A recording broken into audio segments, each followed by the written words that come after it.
जिल्हा न्यायालयामध्ये आमदार संजय गायकवाड, त्याच्यानंतर कोल्हापूरचे SP, राजारामपुरी पोलीस स्टेशनचे पोलीस निरीक्षक आणि या महाराष्ट्राचं गृह खातं या चौघांच्या विरोधामध्ये प्रायव्हेट कंप्लेंट दाखल केलेली आहे. पण आमदार संजय गायकवाडांना शिक्षा नक्की होईल आणि आमदार संजय गायकवाड लवकरच तुम्हाला कोल्हापूरच्या कोर्टामध्ये दिसतील.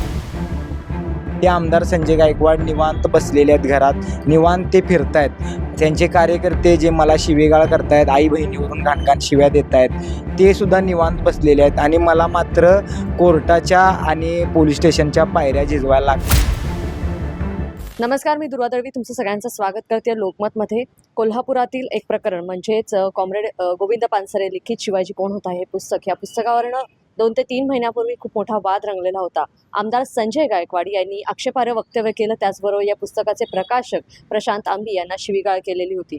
एवढं सगळं होऊन देखील या प्रकरणावरती कोणताही गुन्हा नोंद झालेला नव्हता आणि त्यामुळेच प्रकाशकांनी आता थेट न्यायालयात धाव घेतलेली आहे. न्यायालयामध्ये कोणती तक्रार दिली आणि त्याबरोबरच न्यायालयाकडनं काय अपेक्षा आहेत या सगळ्याविषयीच आपण जाणून घेणार आहोत. माझ्यासोबत प्रशांत आंबी आहेत, त्यांच्याकडनंच आपण ह्या सगळ्या प्रकरणावरती जाणून काय सांगाल. पोलीस स्टेशनमध्ये काय झालं, पोलिसांनी कशा पद्धतीने सहकार्य केलेलं आहे या प्रकरणी, आणि आता तुम्ही न्यायालयामध्ये गेलेला. पोलिसांनी कोणत्याही पद्धतीचं सहकार्य आम्हाला केलेलं नाही आहे. पोलीस हे गेली 3 महिने हे आमदार संजय गायकवाडांच्या म्हणजे आरोपीच्या बाजूनच उभे आहेत आणि त्यामुळं काल आम्ही जिल्हा न्यायालयामध्ये आमदार संजय गायकवाड, त्याच्यानंतर कोल्हापूरचे SP, राजारामपुरी पोलीस स्टेशनचे पोलीस निरीक्षक आणि या महाराष्ट्राचं गृह खातं या चौघांच्या विरोधामध्ये प्रायव्हेट कंप्लेंट दाखल केलेली आहे. कारण गेली 3 महिने फक्त आमदार संजय गायकवाड यांच्यावर दखलपात्र स्वरूपाची कलमं दाखल व्हावीत, FIR दाखल व्हावी यासाठी आम्ही संघर्ष करतोय. पण या महाराष्ट्रामध्ये चोर सोडून संन्याशाला फाशी अशी स्थिती माझी झालेली आहे. कारण ज्यांनी धमक्या दिल्या, ज्यांनी जीवे मारण्याची भाषा वापरली, ज्यांनी अश्लील शिवीगाळ केली, माझ्या कुटुंबाला बलात्काराची धमकी दिली, ते आमदार संजय गायकवाड निवांत बसलेले आहेत घरात, निवांत ते फिरतायत. त्यांचे कार्यकर्ते जे मला शिवीगाळ करतायत, आई बहिणीवरून घाणघाण शिव्या देत आहेत, ते सुद्धा निवांत बसलेले आहेत आणि मला मात्र कोर्टाच्या आणि पोलीस स्टेशनच्या पायऱ्या झिजवायला लागत आहेत आणि माझी आर्थिक कुवत नसताना सुद्धा हायकोर्टात जायला लागतंय, जिल्हा न्यायालयामध्ये जातंय. म्हणजे हे काय चाललेलं आहे?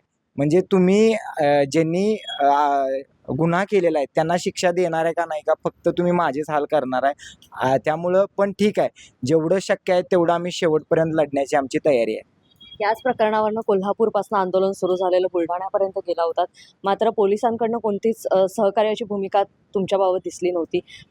बुलढाण्यामध्ये आंदोलन झालं, ते आंदोलन देखील दडपण्याचा प्रयत्न झाला. त्या ठिकाणी संजय गायकवाड यांनी दिलगिरी व्यक्त केली. मात्र या सगळ्या प्रकरणानंतरही आता तुम्ही न्यायालयामध्ये धाव घेताय. न्यायालयाकडनं काय अपेक्षा आहे? न्यायालयावर आमचा पूर्ण विश्वास आहे. आमची न्यायालयाकडून एवढीच अपेक्षा आहे की आमदार संजय गायकवाडांनी जो गुन्हा केलेला आहे तर त्याची कायद्यानं जी काही शिक्षा ठरलेली आहे ती त्यांना मिळावी. ते फक्त आमदार आहेत म्हणून त्यांचं लाड पोलिसांनी करायचं काही कारण नाही आणि न्यायालयसुद्धा ते करणार नाही. आणि जोपर्यंत त्यांनी केलेल्या कृत्याची शिक्षा त्यांना होत नाही तोपर्यंत आम्ही आमची न्यायालयीन लढाई लढू. रस्त्यावरची लढाई तर आम्ही पहिल्या दिवसापासून लढतोय. खरं तर महाराष्ट्रातील एक आमदार आहेत, ज्या आमदारांनी अशा पद्धतीने वक्तव्य केलं, त्याचबरोबर त्या शीर्षकावरती देखील आक्षेप घेतलेला आहे. आज काय म्हणणं आहे? याआधी देखील तुम्ही सांगितलं की हे शीर्षक का ठेवलेलं होतं आणि त्याबरोबर ह्या पुस्तकामध्ये काय लिहिलेलं आहे पानसरेंनी हे देखील सांगितलेलं. मात्र ह्याच मुद्द्यावरनं आहे आमदार संजय गायकवाड यांचे कार्यकर्ते आजही तुम्हाला शिवीगाळ करतात असं तुम्ही म्हणता. हे पुस्तक 1988ला प्रकाशित झालेलं आहे आणि आत्ता सध्या 24 भाषांपेक्षा जास्त भाषांमध्ये हे पुस्तक उपलब्ध आहे. आणि ह्या पुस्तकाच्या शीर्षकामध्ये अजिबात शिवाजी महाराजांचा अनादर करण्याची भूमिका लेखकांची नव्हती. त्यामुळे शीर्षक बदलण्याचा मुद्दा नाहीच आहे. अशा पद्धतीची हजारो पुस्तकं आहेत. आजसुद्धा असा उल्लेख शिवाजी महाराजांचा केलेला आहे आणि शिवाजी महाराजांच्या नावातलं जे हे आदरार्थीच आहे. त्यामुळं हे शीर्षक अनादर करणारं नाही आहे. त्यामुळं आमदार संजय गायकवाडांनी हे पुस्तक वाचावं ही विनंती मी त्यांना त्यावेळेला पण केली होती. आता पण मी तीच विनंती त्यांना करतोय, त्यांच्या कार्यकर्त्यांना पण करतोय. आणि ते म्हणले पण होते की मी ह्या पुस्तकावर बंदीची मागणी पावसाळी अधिवेशनात करणार, पण ते धाडस त्यांनी केलेलं नाही. कारण की त्यांना माहिती आहे कदाचित मुख्यमंत्र्यांनी त्यांना डोस दिलेला दिसतोय, की बाबा कशाला उगाच हे करतोयस. त्यामुळं त्यांनी ती बंदीची मागणी केलेली आपल्याला दिसत नाहीत. आणि मुळात त्या पुस्तकावर बंदी आणण्याचा अधिकार आमदारांना नाहीच आहे. असं जर असतं तर काँग्रेसची ज्यावेळेला सत्ता होती त्यावेळेला त्यांनी RSSच्या संपूर्ण साहित्यावर बंदी आणली असती. आणि ज्यावेळेला आता BJPचं सरकार तुम्हाला महाराष्ट्रामध्ये आणि या देशामध्ये दिसतंय, तर त्यांच्याकडे जर तो अधिकार असता तर त्यांनी आंबेडकरी साहित्य असेल किंवा डावं साहित्य असेल, परिवर्तनवादी, प्रोग्रेसिव्ह सगळ्या साहित्यावर त्यांनी बंदी आणली असती. त्यामुळं मुळात त्यांना बंदीचा अधिकारच नाही आहे. पण ते उगाचच काहीतरी धमक्या देताना दिसतायत. पण त्यांना नंतर लक्षात आलं असेल, त्यामुळे त्यांनी ती काय बंदीची मागणी केलेली नाही. हे पुस्तक वर्षानुवर्षे जोपर्यंत या जगामध्ये, या विश्वामध्ये सूर्यचंद्र तारे आहेत, तोपर्यंत ह्या पुस्तकाचे विचार आणि शिवाजी महाराजांचे विचार जिवंत ठेवायचं काम हे पुस्तक करेल. या सगळ्या प्रकरणी आहे पोलिसांनी गुन्हा दाखल करून घेतलेला नाहीये. मात्र आता न्यायालयामध्ये गेलेला आहात. न्यायालयात काय वाटते, काय होईल? आमदारकी रद्द होईल का? त्यांच्यावरती कारवाई होईल का? आणि ते कोर्टामध्ये तारखेला हजर राहतील असं वाटतं का? आमदारकी रद्द होईल का नाही हे मी सांगू शकत नाही. पण आमदार संजय गायकवाडांना शिक्षा नक्की होईल. आणि आमदार संजय गायकवाड लवकरच तुम्हाला कोल्हापूरच्या कोर्टामध्ये दिसतील. कारण पुरावे सगळे जे आहेत ते माझ्या बाजूचे आहेत.